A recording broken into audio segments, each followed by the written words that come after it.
अस्सलामु अलैकुम नाजरीन, आप देख रहे हैं JN न्यूज़ और मैं हूं आपकी होस्ट रुबीना चौधरी। सबसे पहले नजर डालते हैं आज की अहम खबरों पर। शामिल करते हैं टोबा टेक्सिंग से। हमारे डिस्ट्रिक्ट ब्यूरो चीफ की रिपोर्ट के मुताबिक जिला टोबा टेक्सिंग की तहसील कमालिया के नवाही इलाका बस्सी काठिया में वाक़या सड़कों और नहरों से कीमती सरकारी दरख्त चोरी किए जाने का इंकशाफ। अहले इलाका का सरकारी कीमती दरख्तों की चोरी की रोकथाम का मामला CCD टोबा के सपुर्द करने का मुतालबा। जिला टोबा टेक्सिंग की तहसील कमालिया के नवाही इलाका बस्सी काठिया में इन दिनों सख्त सर्दी और धुंध का फ़ायदा उठाते टिम्बर माफिया बेलगाम हो चुका है।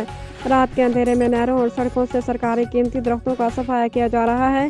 ज़ेरे नज़र तस्वीर में रात की तारीकी में चोरी किए गए दरख्तों की मुड़ियों को देखा जा सकता है कि टिम्बर माफिया किस बेदर्दी के साथ सड़कों और नहरों से कीमती सरकारी दरख्तों का सफाया कर रहा है। अहले इलाका ने वज़ीर आला पंजाब मोहतरमा मरीम नवाज शरीफ साहिबा से मुतालबा किया है सरकारी कीमती दरख्तों की चोरी की रोकथाम के लिए ये मामला CCD के सपुर्द किया जाए ताकि वज़ीर आला पंजाब का सरसब्ज़ पंजाब का ख्वाब पूरा हो सके, वरना ये बेलगाम टिम्बर माफिया नहरों और सड़कों से सरकारी दरख्तों का सफाया कर देंगे।